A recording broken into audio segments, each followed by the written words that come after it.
Hello, everyone. Welcome to the August 2024 edition of our TEP Webinar series. I am super delighted to have you join us today. My name is Zeno, and I'll be your host in today's webinar. Building on our previous discussion, which was held in July, this month, we will be discussing the topic, Advancing Learning Through the Use of Mother Tongue.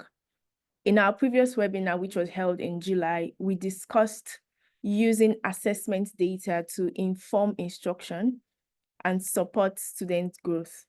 And in today's webinar, we shall prioritize the use of mother tongue and all multilingual approaches to advanced learning of different students in the classroom. If you are just joining us, the webinar is just starting. Please feel free to tell us your name, your organization, the country you're joining from, and what you hope to learn from today's conversation. We intend to have a beautiful conversation, so please tell us your name. Tell us where you're joining us from. Would like to know the country you're joining from and what you intend to learn from today's conversation. Please engage us in the chat box. I'm looking forward to your responses. Thank you. So moving forward, my job this morning would be to briefly introduce the NICE community. NICE stands for National Innovation Collaborative for Education. NICE is a community of education innovators committed to increasing access to quality education for all children, created by TEP Center. NICE currently engages the following channels, which includes our monthly newsletter. We have our podcast, which is titled Education Unscripted. We also have our virtual and in-person meetups, like today's webinar, Innovation Webinar Series, like today's event. And this webinar series has explored themes as highlighted in previous editions of NEDIS. To collaborate with us on these webinars, please send an email to nice@tepcenter.com. We also have EdMeet, which is a bridge builder event that has been designed to provide a platform for education and other sector experts to collaborate and synergize for the purpose of solving complex problems and strengthening access to quality education using their platforms. The previous editions includes EdMeet Tech. We've also had EdMeet Foundational Learning, and in the near future, we shall be having EdMeet Climate Change. I'm still looking forward to your responses in the chat box. Thank you so much for engaging us. The NICE community is also an outcome of the annual Education Innovation Summit, NEDIS, organized and hosted by the Education Partnership Center. Established in 2016, NICE is a budding community that has been designed to facilitate continuous learning and collaboration. The 7th edition of NEDIS was held in October 2022, and it was themed Reimagining Education Development in Africa, Bridging the Skills Gap. The summit focused on how to recalibrate education, innovation, and development to ensure that all children and young people are fully equipped to thrive in life and contribute meaningfully to society. We've seen recent events from the pandemic to insecurity amidst adverse climate effects like flooding. This has gone on to show that not all children have the opportunity to pass through the traditional classroom. So how do we ensure that these children are not forgotten, but can still gain access to quality education? And that is why the 8th edition of the NEDIS Education Innovation Summit will focus on sustainability and education innovation. To stay updated on these events and many more upcoming events, please join our mailing lists as you would find in the chat box. Without further ado, we have our lineup of speakers ready with their wealth of knowledge and expertise in today's topic. And I'll go on to introduce them shortly. So we have Professor Eureka Mokibelo, who is an associate professor in the Communication and Study Skills Unit at the University of Botswana. Professor Mokibelo is a language educator and a researcher in language in education policy issues. Our areas of interest in research are in language education issues, pedagogical approaches in classroom across levels, teaching and learning languages at primary, junior secondary, senior secondary, and tertiary education levels. She has also conducted research in the implementation of Botswana language in education policy at both primary and early childhood education levels, especially in ethnically and linguistically diverse situations. Most of our publications converge at how the marginalized groups are disadvantaged by the Botswana language in education policy. Mokibelo is also an author, and she has published books prescribed at primary and junior secondary schools in the national language. Hello, Professor. Thank you so much for being here with us. Good afternoon, good morning. Thank you so much, Ma, for being here. Thank you. Thank you. We have Mr. Christian Elonge, who is the Managing Director of Carbod Group, my apologies, a leading language service provider in West Africa. He has over 11 years of professional experience as a translator in the publishing, education, and humanitarian sector. He also founded the Network of African Languages Translators and Teachers, the Association of Language Companies in Africa, and the Marketplace for African Translators and Interpreters. He is also the host of Carbod Language Talk and the podcast on African language technologies and tools. He is a project manager with the Institute of Translation and Interpreting and a member of Chartered Institute of Linguists, the American Library Association, etc. Thank you so much, Mr. Christian, for being here. We also have our moderator, who is Miss Olubunmi Adewakun. She's an esteemed chartered teacher and an adept early childhood specialist. She holds certification as an educational administrator and a seasoned Montessori educator with over 2 decades of extensive experience in the field. Adewakun offers consultancy services to educational institutions and conducts training sessions for educators through Fontaine Impression Company.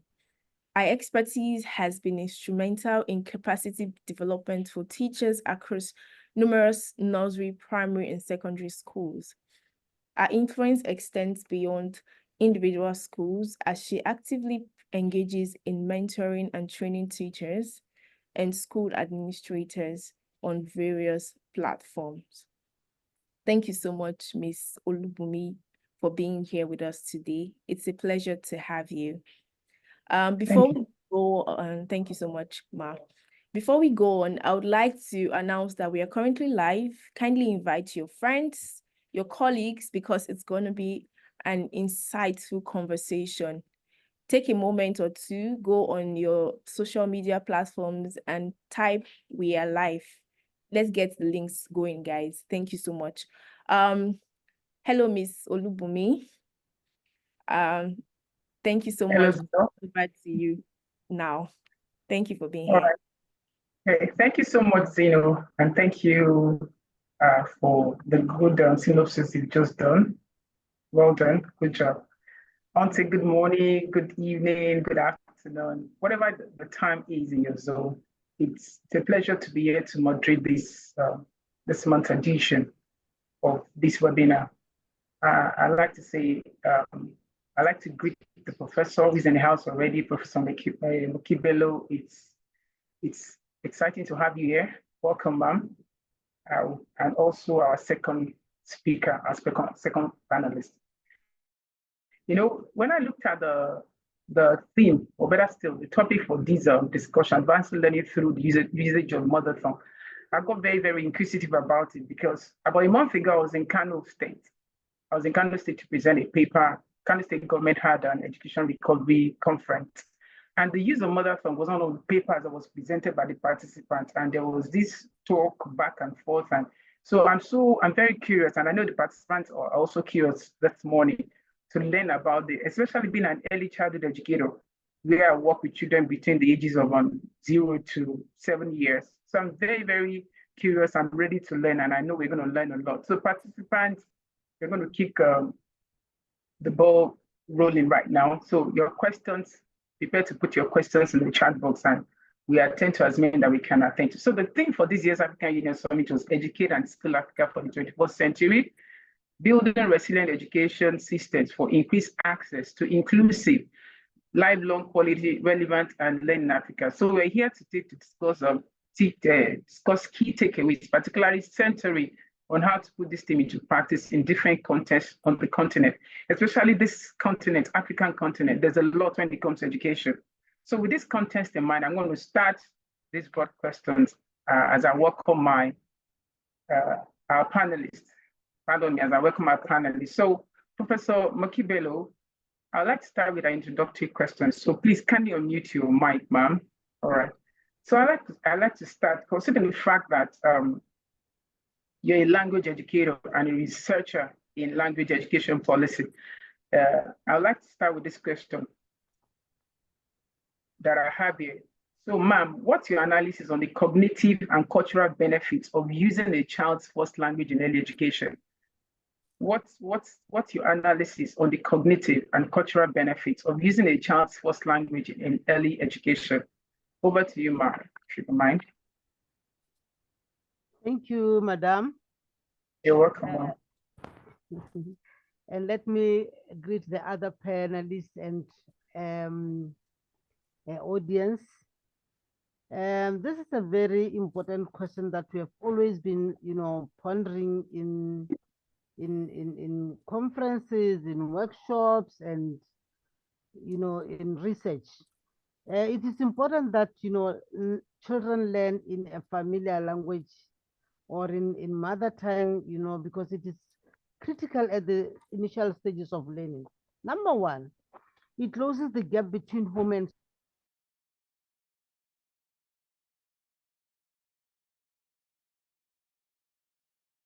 from home and school, because remember, these children come from home with knowledge, a lot of knowledge, rich culture from home, and therefore when they use mother tongue, it builds their confidence in expressing their knowledge from home.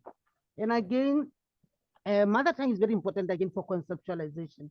Let children form ideas in their minds and express these ideas in a language that they understand and are familiar with. And again, the language is important for cultural transmission, because culture is to be passed down from one generation to another. Remember, these children have got a culture. They tell stories, they can count. Their culture is very rich, so it has to be passed down from one person to another, from one generation to another. Again, it develops learners' cognitive skills. A child cannot think in an unfamiliar language. They can think critically. They can solve problems using their mother tongue. And again, it gives learners a voice to express themselves politically, whether culturally or educationally. It gives them, a language to talk about. It gives them that confidence because now they have a voice to express themselves. It also gives them, an their identity and sense of belongingness in the classroom. Also, it's a medium of communication. They can exchange ideas, they share feelings, and they can exchange information using their mother tongue. And again, the language is a bridge to a second language. So these are some of the reasons why mother tongue should be used at the early stages of learning for cognitive and cultural benefits. Thank you, ma'am. Thank you so much, Professor. That's very great. That's very good, because I did a background research myself, and I looked at the use of mother tongue in teaching and how impactful it can be in the life of the children, especially in the early years, certain. And there's something you said it closes the gap between the home and the school. And that's very intriguing. It does close the gap between the home and the school, because it's like children learning with mother tongue in school is like continuity from where they stop at home. I remember growing up, using myself as a case study, growing up. My mother taught us, growing up when I was quite young, my mother taught me my mother tongue, which was Yoruba language. And my school, my early education, primary school then, I remember that our teacher get to teach us both in Yoruba and English, but more of Yoruba. And there was this connection that we had with her, which did help my education quite early in life. So thank you so much, Professor. I also want to go, as we move ahead, I'd like also to ask you another question, ma'am. So what are the evidence that exists to support the long-term academic and social benefits of mother tongue education? Because when I was in Kano, there was this argument against the use of mother tongue in teaching in the classrooms. And considering our society, the Nigerian society, we are multilingual. Let me put that. We are multilingual, different, and there was this problem that I remember one of the paper presenter mentioned. He said that how about a situation where the teacher does not have the accent, the mother tongue accent, to teach a particular set of children. So I want to ask, Professor, I'm curious, I want to ask, so what are the evidence? Because what are the evidence that can support long-term achievement of academic and the social benefits of teaching it in mother tongue in our educational system? Over to you, ma'am.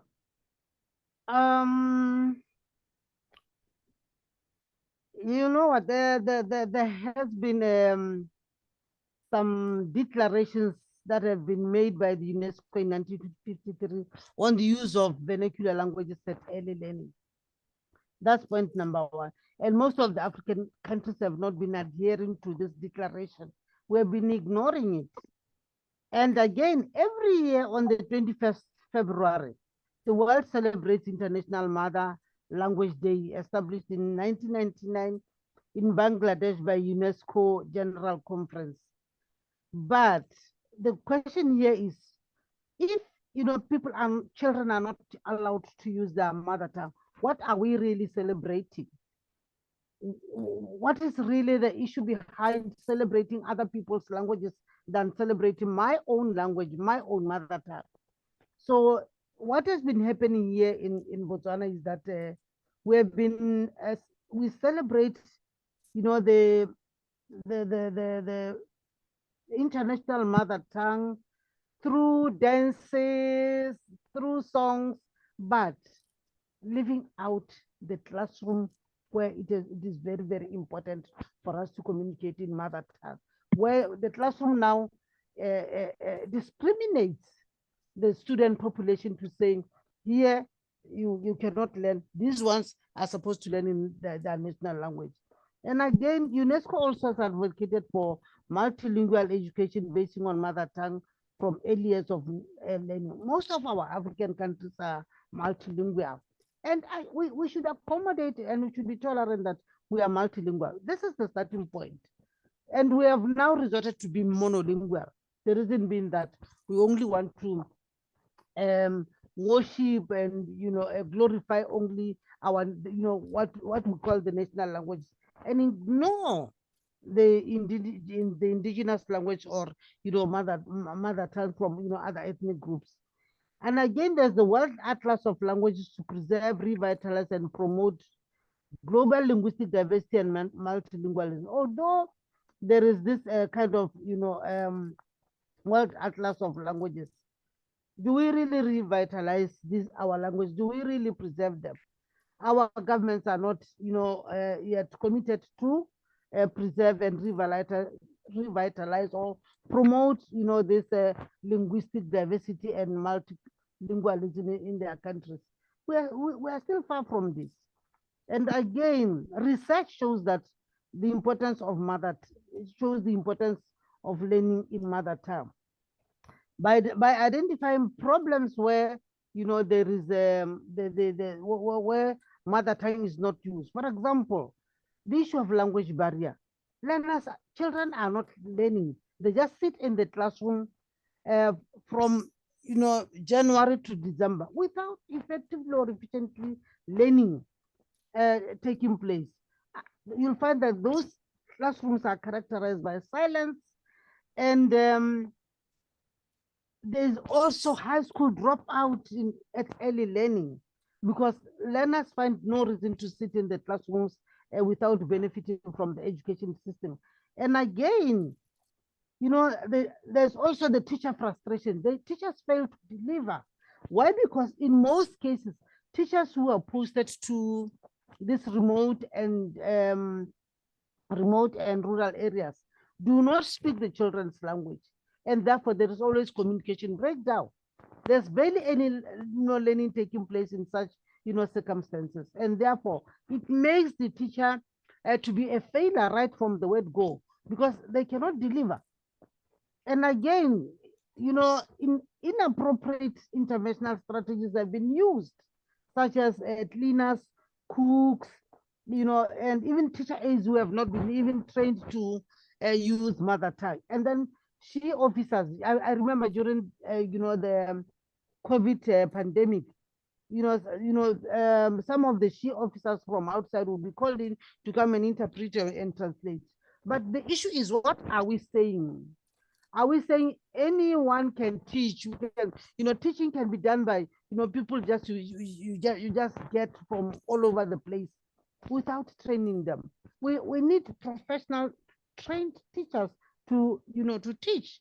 So this undermined the the teaching profession. So I think this is evident enough to say mother tongue is very important in the classroom, because we have seen some examples, we have seen evidence. This is evident enough to say, the use of mother tongue is very important, because children who are learning in mother tongue, that is the national language, we can see them excelling. We can see them having high positions in the workplace. We can see them, having confidence in expressing themselves. We can see them, even transitioning from one stage level of education to another without any problems. Those who are left behind are just because of one reason or another, but not because of the language barrier. So the social benefits of mother tongue, and we can see those are the students who are now dominating in the political arena, who are now dominating in all social activities that are out there, who are dominating in educational circles and everywhere. And now these are the ones who have been frustrated by not using their mother tongue in the classroom are left behind. Thank you very much, sir. Thank you so much, Madam, sorry. that was quite interesting. In fact, you're very, very correct. There's something you raised there. You talk about teachers, professional teachers, and I think we are struggling with that so much in this part of the world, in Africa, professional trained teachers, because I was just playing it in my head. Already we have the problem of teachers are not trained. Teachers are not trained. So now going to the case of teaching in mother tongue, it will be another problem or another case entirely. So it's a whole lot. It's a whole lot. You're very correct, Ma. Thank you so much. Thank you so much. So I'd like to welcome Mr. Christian Elongwe. I hope I got your name right. Welcome, sir. Thank you. Thank you, Mrs. Adewakun. Thank you. It's a pleasure being here. And I look forward to engaging and connecting with participants and the other panelists. Thank you. All right. Welcome, sir. It's good to have you. So I'm very sure you listened to, you heard Professor, you heard our contribution. So, people, like I said, gotten that I was at a conference about a month plus ago, and the issue of mother tongue came in, and we had this back and forth paper presentation. People were actually against using mother tongue, teaching with mother tongue. They were practically against it. We had more people against it, and looking at the negativity, or better say, negative thinking of the use of mother tongue. for education. I would like to ask you, sir, what strategies can be used to shift negative perceptions and build broader support for mother tongue instruction?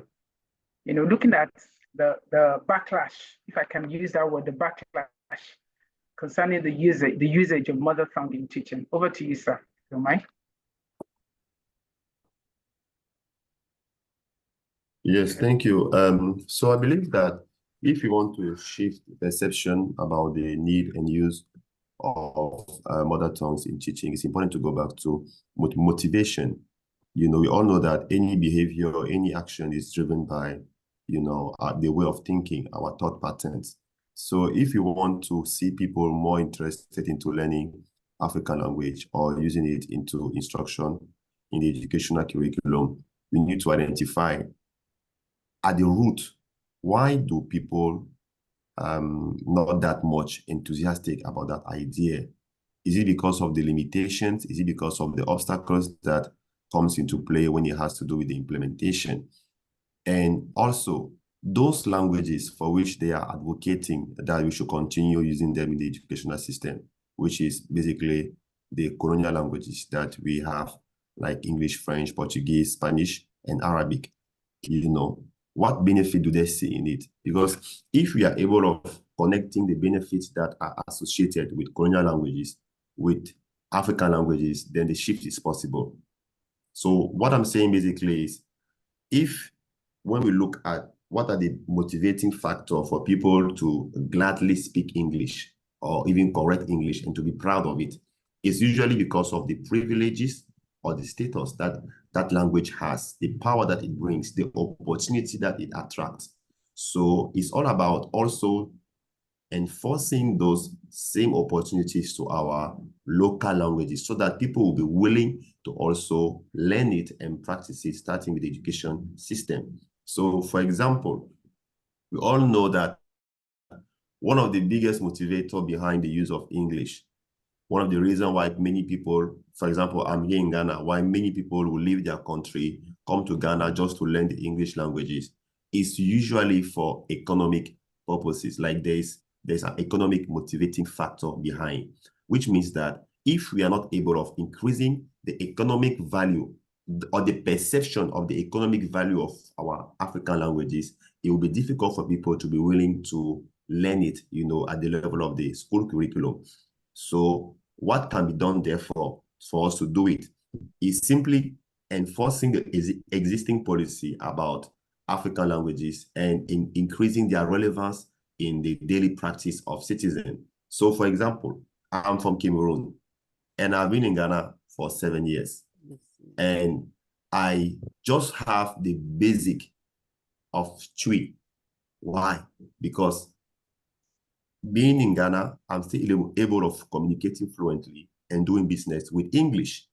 Now, imagine a scenario where when you land or when you arrive in Ghana, it is impossible for you to have or do business, you know, without speaking the local languages.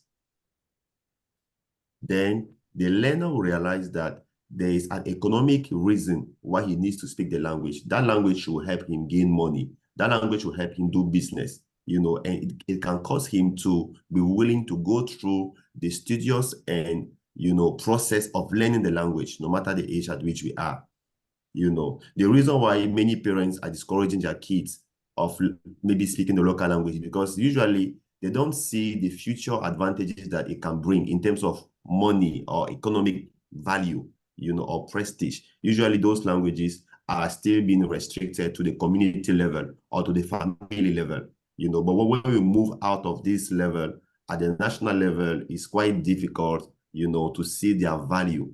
And it has to come now with the government, you know, our various government, to enforce these, you know, local languages and ensure that they are being used in business, that they are being used in daily practices, you know, and that they are constraining factor in place to compel people to do it. Because I believe that if you want to relate it to the willingness of anybody who wants, we may not, you know, move at the pace that we want. Anytime you go to China, they don't have to tell you that you have to learn Chinese. Yourself, you know that as far as you are landing there, everybody is speaking Mandarin. When you go to Russia, it's the same. Any major civilization is using its own language. So it's impossible for us to evolve at a certain pace, or even in science or academia, if we are using, the language of others. But it has to do with our government to enforce those policies. It also has to do with private and civil society agents, to advocate and find ways, creative ways of enforcing the use and increasing the value and relevance of our language. So to summarize, to shift those perceptions and increase the teaching and learning of our mother tongue in the education curriculum, the main argument I'm sharing is we need to rebrand our language and effectively project their economic value, and finally enforce them, to be used in the public space. Our politicians, when they are traveling or going to places, depending on the country where you are coming, they should be confident in speaking their local language. And this is something that President Kagame in Rwanda is doing very well, and I really like him for that. Kinyarwanda, anytime that he's having a major intervention, he will speak in Kinyarwanda and people will follow, through interpretation in other languages. We need such leaders to be bold and showing that speaking our local languages in public space or at big events is not is of value. And when they do as such, they inspire many others to also emulate and follow in the same step. Yes, thank you. Wow, thank you so much. Thank you so much. What I garnered from what you said just now, you said something about motivation. And I said to myself, that's very correct. Motivation. You want something to fly, you need to motivate the parties involved. Very, very important. And you also said something about enforcing some opportunities in our local language. And that reminded me of a YouTuber that I know. He's a Nigerian, he's a Yoruba man that lives in Germany. But the mother tongue is what he does in teaching he teaches his children with. He has 3 lovely sons. Even the German wife speaks Yoruba fluently. He's from the Yoruba part of, I don't know if you know him, speaks Yoruba fluently. He even speaks the core Yoruba, not the normal Yoruba. I know you have a general Yoruba language, but he speaks the core Yoruba from where he's from, his local area, to the children. And children are doing very well. So, and I follow him because I enjoy his videos. That's great. And also the last one you mentioned was the project economic value. Of course, the economic value, it's also of an importance. And taking it from there, there's a school of thought. Like I said, I did some research on my own. There's this school of thought that believes that looking at Nigerian setting now, multilingual, we are multilingual, we have a multilingual background. They believe that by the time you begin to use mother tongue as a medium to teach in our classrooms, or to teach in our schools, that there's going to be the problem of dominance of a particular, how will I put it down, mother tongue. We have the Yoruba, the Hausas, and the rest, that there's going to be dominant. So this is part of the negative thinking that people have concerning the use of mother tongue for education, that won't we have a situation where a particular mother tongue will be the one that will dominate others. So, Mr. Alengwe, please, I would like you to speak about that.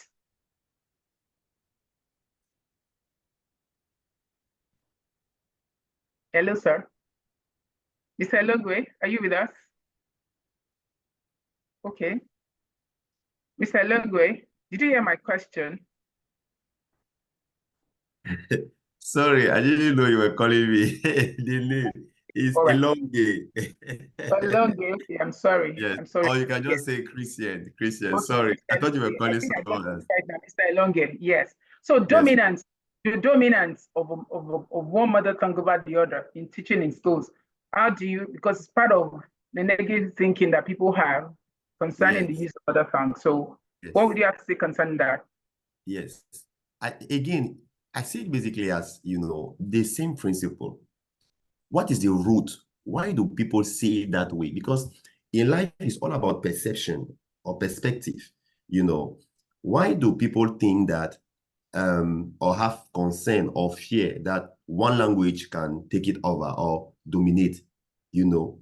Usually it's because there are many languages. Now, If one language dominates, is it bad? Is it wrong? In principle, is it bad or wrong? I personally don't believe so, because divided, we cannot go far, but united, we can go far and even fast. What we forget often is that these colonial languages that some of us are so proud at, and which we are even using today in this webinar to speak, they have a history. They have a history. They are coming from nations. They are coming from people, way of thinking, which has been encoded with, vocabularies, like rhymes, which means that any language that is used internationally is not the only language that exists in that country. If we take English, when we go to England, English is not the only language. They have other dialects. If we take French, French is not the only language in France. They have many other dialects. Actually, back to history, French language that we speak now, in the past was one of the dialects that was being spoken in France. It was during a season called the Pléiade, where the poet, together with the king, they realized this, that it is costly to attempt to develop many languages at the same time.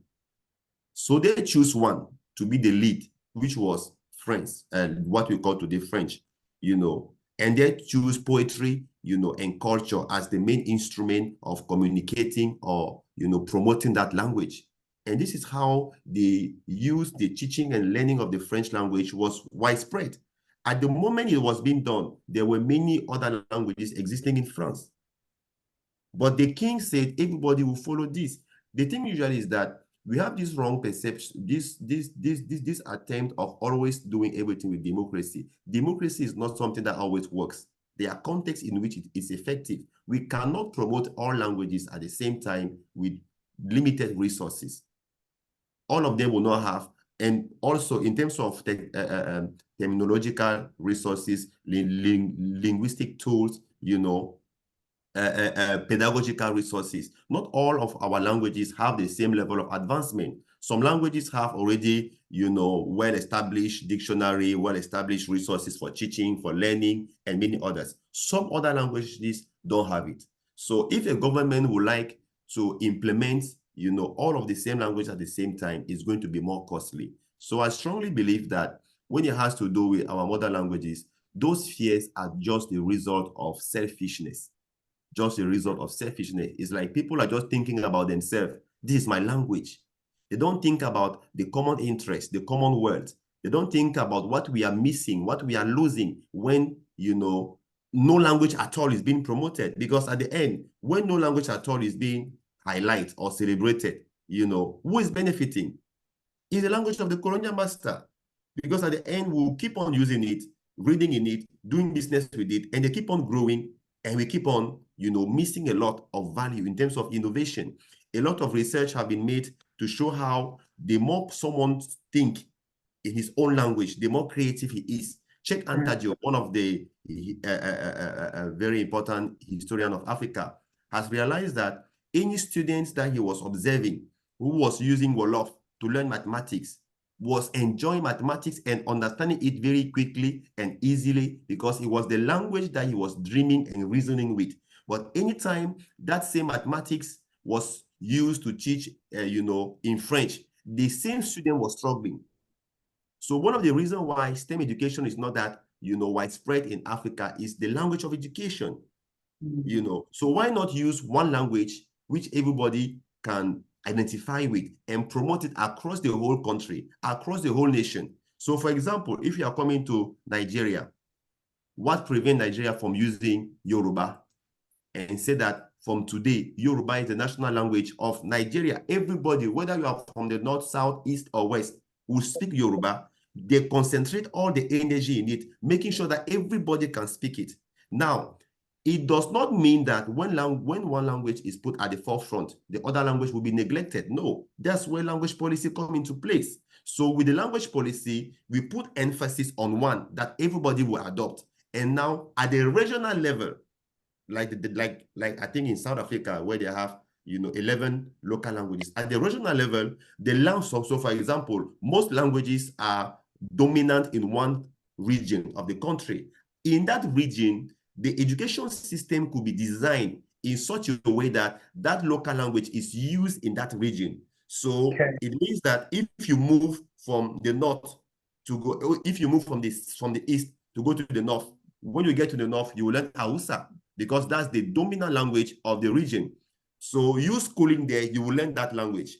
If it happens that you move from the north to another region of the country, getting there, the education system will also prioritize one local language. But nationally, there is one that is being adopted and where efforts are being concentrated. I believe if we are able of seeing things together and unify our efforts, we will make more significant progress than being selfish and seeing things from a blind perspective. That's basically what I think about this. Thank you.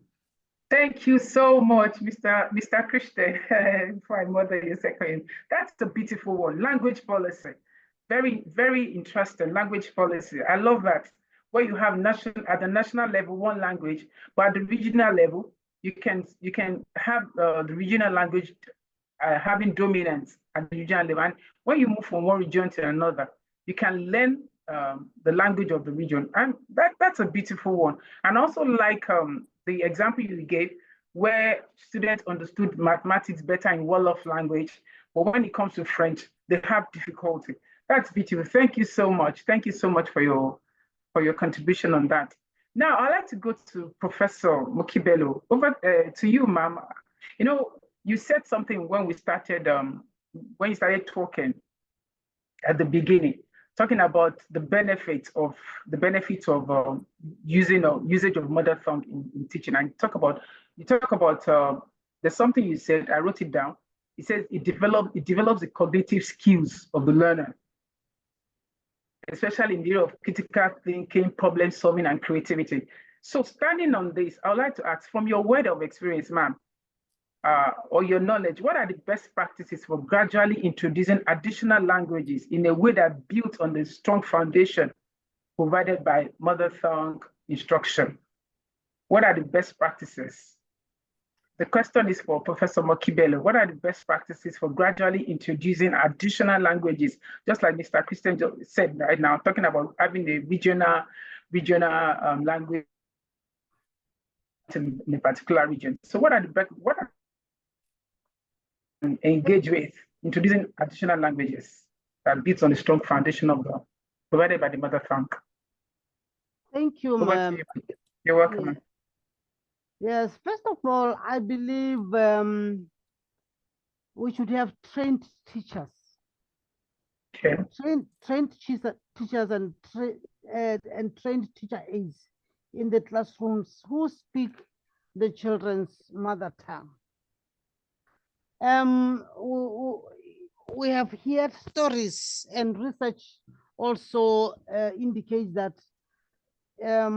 teachers who teach in mother tongue have been undermined by other teachers who now teach in subsequent levels, upper levels, who maybe the language of instruction is English. But it's important that, you know, teachers should accept this reality.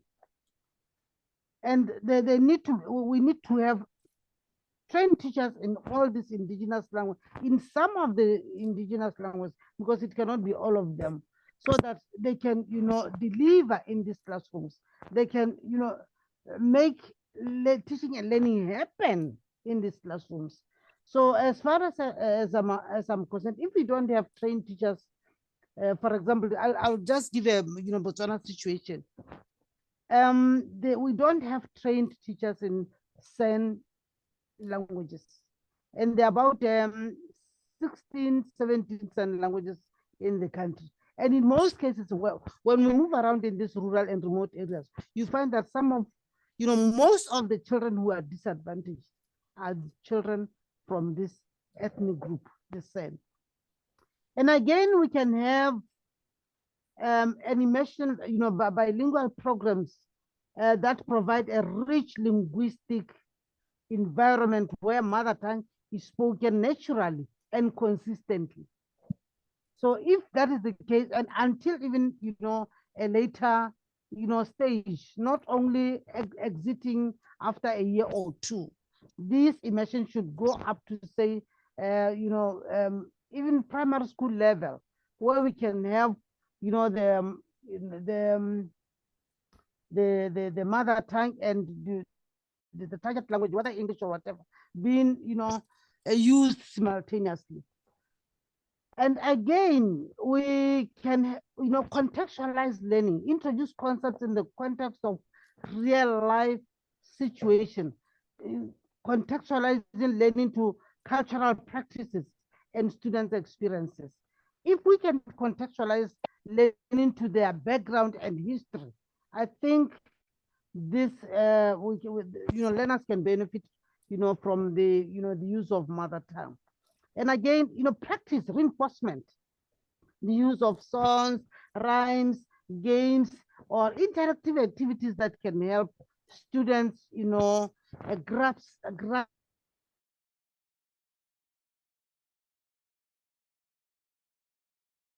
the, you know, ideas in the opportunities for them to practice, you know, in mother tongue. Again, even together with, you know, whatever target language, the colonial languages. And again, they need to read and write in mother tongue. We have to teach children to always speak, read, and write in their language. If we can practice that, I believe this can help us, you know, this can help learners to gradually grasp, you know, a mother tongue. And this thing should be done gradually, right from the preschool, you know, level up to, you know, primary school living. So I believe some of these are some of the strategies, but I'm not saying I've exhausted all the, you know, the practices, but this could be some of the practices. If we don't have trained teachers, for example, I think it's a non-starter, because they are the ones who are pivotal in the classrooms. They are the ones who can break learning. They can, you know, nurture or break or crack learning in the classrooms. So they are the very important people who we have to start with. Thank you, ma'am. Thank you so much, Professor, for your contribution. Yes, you said something that did strike a chord in my heart, talking about training. Of course, we can't do this without training teachers. And there's something also I picked up again from what you said, reinforcement. Reinforcement is something that is very key. And it comes with practice, practice, practice, practice, and practice. And you also said that from preschool, which is very, very important, right from the very foundation, from preschool to primary school. I would like to also ask you, Prof, that there are challenges and potential solutions for developing high quality educational materials. Part of the challenges that comes with teaching, using the mother tongue in education is materials. So how can technology be leveraged to create, distribute, and update these materials efficiently? We have technology at our beck and call now. So how can we engage technology to help create, distribute, and update the materials that will be needed for the mother tongue, the mother tongue practice in our classrooms or in our schools? Thank you, madam. I believe we could have some digital tools and softwares designed for content creation. We can create audio, we can create video content in mother tongue, issues of storytelling, games, rhymes, and so forth. This can be done in mother tongue using those digital tools that have been designed, you know, for content creation. Also, we could have text editors with audio recordings, you know, recording softwares and multimedia creation tools in mother tongue. You know, these editors could, you know, record videos and in mother tongue so that they can be posted in or deposited in this software so that learners can access them where possible. And again, we can engage in indigenous communities in the content creation process, because communities have rich history, they have rich knowledge, they have a rich culture, and it's important that we engage, some of the community members to, in creating this digital content. And also we can use crowdsourcing platforms and online collaboration tools like Google Docs and Slack to facilitate contribution and feedback. So this, I think, even overlaps with what I've just been talking about. And we can use even, platforms such as YouTube to record content and, deposit it in there so that children can always have access to it. But the challenge here is that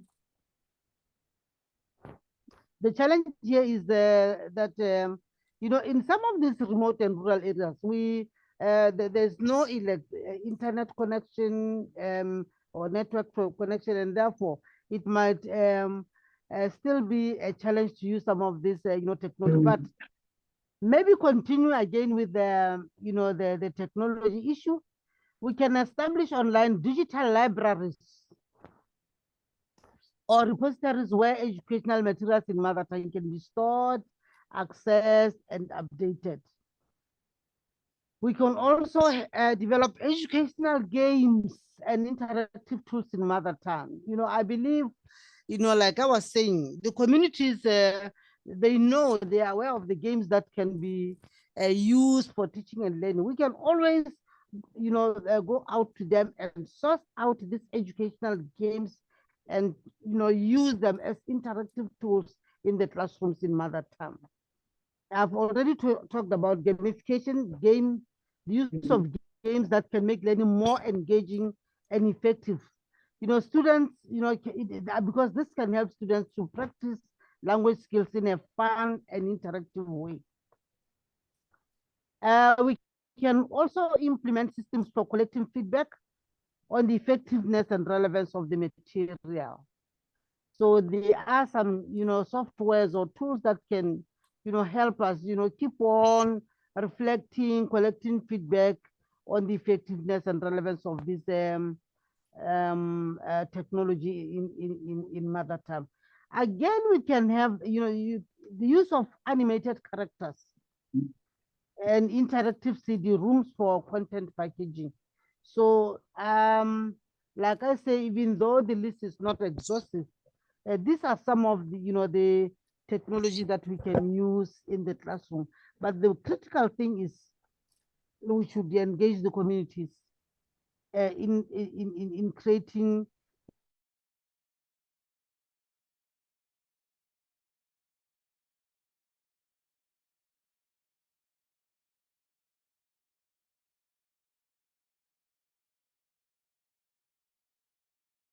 to use. Although, like I'm saying, the issue of network, internet can be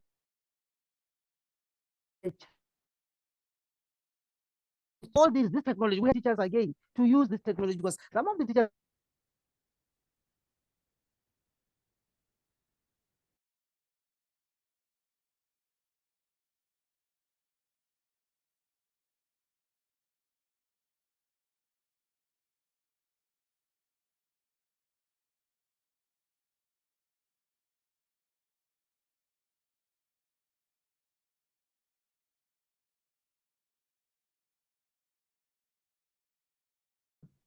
we had to devise means.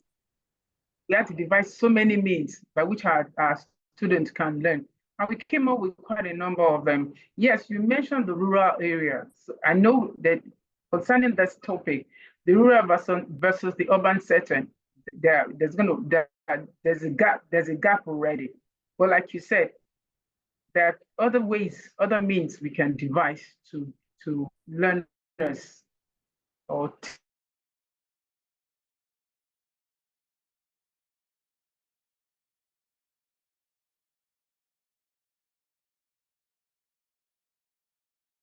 Mr. The question, Mr. Christian, are you there, sir? Yes, please. Yes, here. I would like to ask on my closing question here. I want to ask, what funding models or partnership, in about 2 minutes, please, what funding models or partnerships can be developed to support long-term sustainability of these programs? Because it's quite intensive. It's a lot. It's a whole lot. So what funding models, from your experience, what funding models or partnership can be developed to make this achievable? Thank you, sir. Okay, so two funding models which I would suggest. The first one is public-private partnership. There's a lot of resources and capacity, which is usually more technologically advanced than what is usually done in the public sector. But cooperation and partnership needs to be established to take advantage and leverage on the existing possibilities. Number two, I will suggest alternative funding model such as crowdfunding. Africans will gladly contribute to any relevant project that will aim at, supporting the development of African languages. So crowdfunding can be used. Of course, it depends on the nature, scope, and purpose of the initiative. But I've seen many projects on African languages coming to life through crowdfunding, online. So those are the two models in 2 minutes that I can share. Yes, I cannot elaborate because of the time restraint. Thank you. All right, thank you so much. That's been a very interesting time with both Professor Mokibelo and Mr. Christian. Thank you so much. I've actually come to learn a lot. We have questions. It's time for our Q&A session. We have questions. So participants were asked to use the Q&A Zoom, but most questions are here. Prof Ma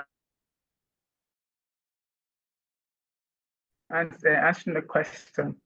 So the first question I have here, it's from sorry, I'm trying to get to it. Yes, from Mr. Daniel Ayala. I'll take just one of his questions. He said that, how can mother tongue instruction be adapted to meet the needs of students with special educational needs? So we have students with special educational needs. So I'd like Professor Mokibelo, please, can you take that question for us? How can mother tongue instruction be adapted to meet the needs of students with special needs? Yes, that has always been a challenge. It has always been a challenge because one, we do not have enough or adequate teachers who have been trained in learning with disabilities. I'm saying this because in one of the researches that I did, I could tell in some of the classrooms that there are children with disabilities, but teachers did not have the know-how. They did not have the or the power to do anything. These children were put at a corner there, not doing anything at all. They were not given anything because that's still a difficult question to answer because we have not come to that stage. I don't know what else could be done, but like I've been saying, I think even when we train teachers, in every class there should be a teacher with disability, or we could have teacher trained in disability education, so they can identify students, learners with clinical problems to assist them. I don't know whether I've asked that one, but like I'm saying, it is a difficult question to answer because we are still far from that. But although it's real, it's reality on the ground. Thank you so much, Professor. Thank you for your response. While you were talking, I was saying to myself that we have teachers that take students with special needs, and they have the way they have the way they teach them. They have materials. They have tools that they engage. So probably when it comes to, that's my own thought line, my thought pattern. So when it comes to mother tongue education, using the mother tongue to teach students with special needs, probably they will go that line, like some of the things you highlighted when we were talking about the means, the strategies, maybe audio visuals, videos and the likes. They might be able to come up with things. That's just my own thoughts.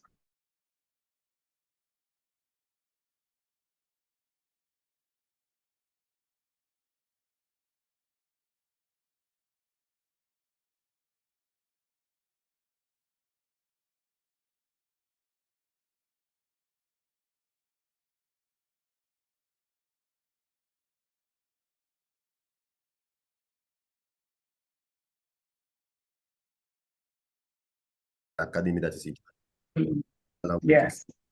So one of the methods that is usually done is number one, standardized testing. So it's basically, you take one child and you teach him one topic in the mother tongue and you use the same topic, for the official languages. And at the end, you measure, how well he is able of mastering the same concept being taught in two different languages, So when you measure those results, you'll be able to see that the child which is being taught in the local or the mother tongue will have a stronger understanding, especially for topics like mathematics and science. And he will not just be, The other thing is that, okay. The second way of doing it is by comparing literacy rate. I've realized that people who are literate in their mother tongue or people who are able of speaking their mother tongue, are usually more effective than those who are just fluent in the official language. When I say official language here, I'm referring to the colonial languages. Now, the parenthesis I wanted to bring is the fact that now we have a generation who are growing up and their mother tongue is the official language. Their mother tongue is basically the colonial language. It's like the only language they have ever learned or known is English or French, depending on where they were born, or Portuguese. Don't know the language of the country or the motherland, language. So literacy, in this case could be difficult because they don't master the local language. So you cannot really compare. But in general, if there is one children who already master the local languages, you can easily see his level of literacy. The second aspect, which Professor Mokibelo has mentioned, is at the level of the cognitive development. There are studies which have been made and which have looking at the brain function, of someone who speaks the local language and the brain mechanism of someone who has learned through the official languages. And most of the time, they were used to prove that people who are learning with the local language, their critical thinking, their problem solving, and analytical skills were higher, than those who were just able of speaking the official language. Another element which is being used to measure the outcome. I see someone. Okay. Another element which is being used is at the level of teacher effectiveness. So most of the time, teachers are more fluent, in teaching a topic. And of course, I'm sharing here depending on the context. I'm not referring to today's context where many do not even master the local languages. But in general, a teacher who is able of teaching a local language will have more impact in transferring the knowledge, to the student, because there are some realities that are difficult to explain when using, elements that come from an environment that is not familiar with a child. So let's say, for example, you are teaching a child and in the book, you talk about snow, you talk about castle, you talk about a lot of those things, apple and the rest. When the child, even though he may know some of those things, it's not part of his environment. So the speed at which his mind is going to grasp, to decode, and understand those concepts will not be the same when he's familiar to his heart. And that's why Ngugi wa Thiong'o said this. that if you communicate to a man, you know, in his mother tongue, you're not just speaking to his head, you are going to touch his heart, because our mother tongues is connected to our soul, to our being, you know. So there are a lot of research which confirm that. Thank you. Thank you so much, Mr. Christian. Thank you very much for your response. All right, I have some questions here. We might not be able to take, or I'll collapse the question on our Q&A feature in the Zoom for this webinar. So I'll collapse the question. I think I'm going to collapse the question because of our time, because we are gradually running out of time because of our time. So the first one here says, what is the long-term objective here? To eradicate the use of foreign languages or to have them run side by side with indigenous languages? Professor, I would like you to answer that, ma'am. What's the long-term objective? Yes, ma'am. Can you ask the question again? Okay, what is the long-term objective here? To eradicate the use of foreign languages or to have them run side by side with indigenous languages, that is our mother tongue? It is a difficult. I think we need to change our mindset. We need to change our mindset. That's point number one. Change our mindset about our, about mother tongue languages. To see them as important to us, to see them as our identity, to see them, as part of us. And again, we also need to see, the colonial languages as, although they've got now very long roots, in Africa, I wouldn't say it will be easy to eradicate them, say today or even the next 10 years. They've got very, very long roots that will be very difficult to cut. But gradually, I mean, with time, as long as we take the first step, political will, from our country's political will, from our government, having inclusive language, language policies that run together with the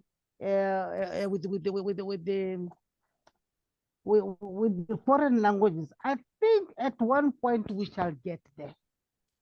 At one point we shall achieve our goal of now glorifying our own languages instead of now glorifying even the these other the foreign languages. We must see ourselves in the mother tongue. That's point number one. Thank you, madam. Beautiful, beautiful contribution, Professor Mekibelo. See, I'm thumbing up for you. You said something. You said it's a gradual process. We will get there. And that resonated with me very well. We surely will get there. Inclusive. We have an inclusive language policy. And gradually, we will get there. And as we have prioritized the foreign languages, we also prioritize our mother tongue. And we all be better for it. Thank you so much. All right, Mr. Christian, you're going to take these questions, the next questions. Like I said, I'm going to collapse it. It's actually it's a question directed to my country, Nigeria. It says, do you think Nigerians are ready for language shifts? We launched a solution of science in Yoruba, but reception was poor, according to the person. It says, is the educational policy supporting this shift? So okay. Like this can you hear me, please? The answer to this question is connected to the previous one, as you indicated. And to add to what Professor shared, I believe that there is this Algerian philosopher and writer, TEP Webinar. He said that le français est notre butin de guerre. In English, it means French, like the French language, is spoiled from war. Like it's an inheritance. When you go and fight war and you conquer the enemy, right? You usually take the spoil and you bring it back home. So out of the colonial intercourse, French is or the languages that we have, which you call colonial language or Western languages, are one of the inheritance that we have gotten from it. Now, if you look at the analogy of the spoil, you cannot influence the person who has the spoil how he's to use it, which means that French or all of these colonial languages, which are in Africa now, they are part of our culture. They are part of us now. We should not envisage, doing without them. Not in the sense that, if it's impossible to do so, but just in the sense that I think it is going to be not effective. What I believe is important is to see how well to integrate them, to master them, and to make them serve our purposes, And one way that major government have been able of doing it is through bilingual education, because nowadays is, to be honest, difficult to do business without English. It's difficult to do business without these major languages. So while we want to also enforce our cultural preservation, promote our identity, and also advocate for the decolonization of the education system, we need to do this hand in hand, with the languages that we have already, because trying to eradicate one will not make or will not solve the problem, basically. Now, coming back to the question that was asked about, can you say it again, please? You said it's the educational policy. The educational policy, is it ready for this shift? The educational policy, is it ready for the shift that is to mother tongue, teaching in mother tongue? Yes, I believe that most of the time, our government at the policy level are ready. When you read actually most of the national language policy of many African countries, you realize that in paper, we have very beautiful thought, very beautiful ideas which have been expressed. We have a brilliant scholar who have put down things. I think the issue is at the level of the implementation. So yes, we are ready at the policy level, but at the practice level, what do we see? Are we willing to put the resources that are needed to translate the policy into practice? One of the resources will be, for example, increasing the number of teachers or training those who are already existing to be able of, effectively teaching and using those languages. So there is a cost that is associated with enforcing, the practice of Africa, of local languages in Nigeria. The question is, are our political leaders visionary enough to see the value of paying that cost now to reap the harvest and the benefit that will come with it later? If they are visionary enough and they can see it, they will make that investment now, and those after us will reap the benefit. Thank you. Thank you so much, Mr. Christian. It has been a wonderful time on this discussion. Thank you so much, Professor Mukibelo. And I'd like to do a recap.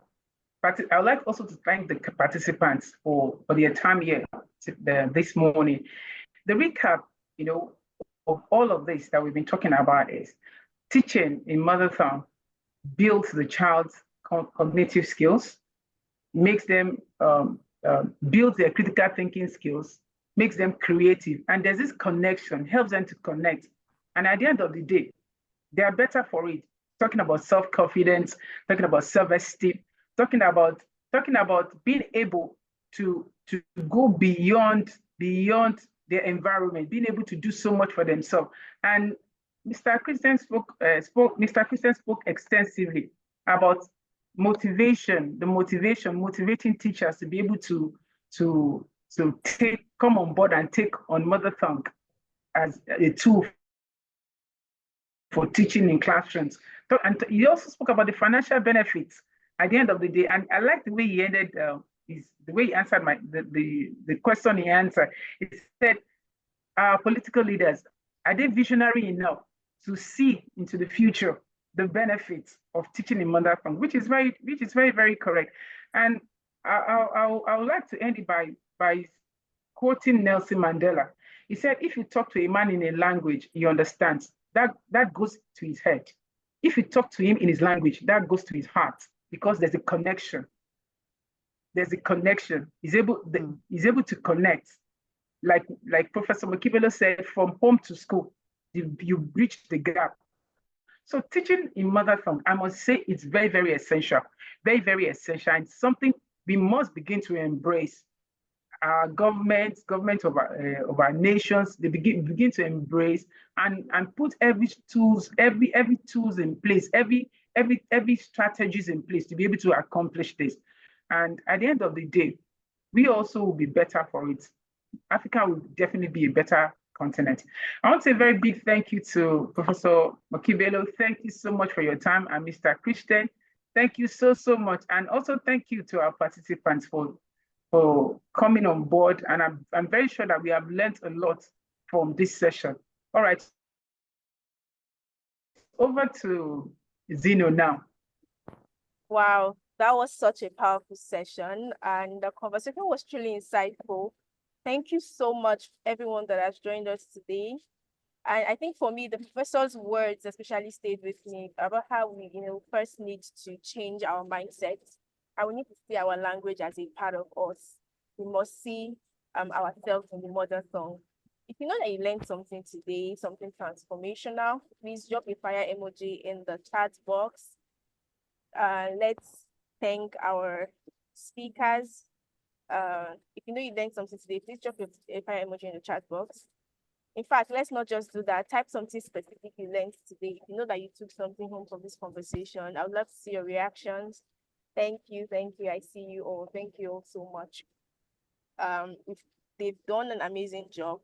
I would also like to especially thank our lead panelist, Mrs. Olubumi, and our lead presenter rather, and our panelist, Professor Mokibelo and Mr. Christian, for a really insightful discussion today. That was such an insightful conversation. I would also like to acknowledge members of the press who have joined us today. Thank you so much for being here. And to everyone that took out time to be present from the start of the conversation till this point, you are the real MVP. Thank you so much for joining us today.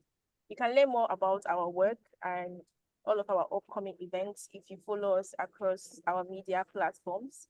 We are at TEP Center across all social media platforms. We are at TEP Center on LinkedIn. We are at TEP Center on Twitter and on Instagram, respectively. You can also learn get more information if you check out our website about all of our upcoming events. And you can also email us if you'd like to contact us at info@tepcenter.com. You can also join our community and subscribe to our mailing list. I'm sure the link will be in the chat box. I'm going to be dropping it in the chat box as I speak to get to know when our next webinar will be coming up and every of our other exciting events. At TEP Center, we value your thoughts. We also value your suggestions and opinion, and it will be a pleasure to hear your insights and your thoughts about today's conversation. So please click on the link in the chat box to share your feedback with us so that we can improve the quality of our webinar and discussions to meet, pressing topics in the educational sector. Special thanks to our panelists and presenter once more. I'm super glad you were able to join us today, and I hope to see you next month, same time, same place. Bye for now. Thank you so much for joining us. Bye. All right. Thank you.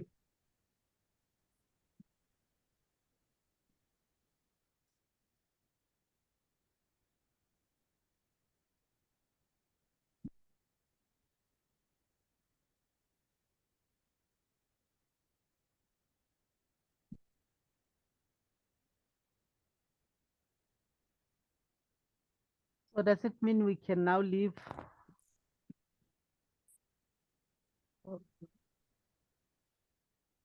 Hi, Professor. Yes, the webinar is over. Thank you so much for being here. Yeah. Thank you. Thank you, ma'am. Thank you so much. Thank you, Prof. Thank you, Mr. Christian. Nice meeting you both. Thank you.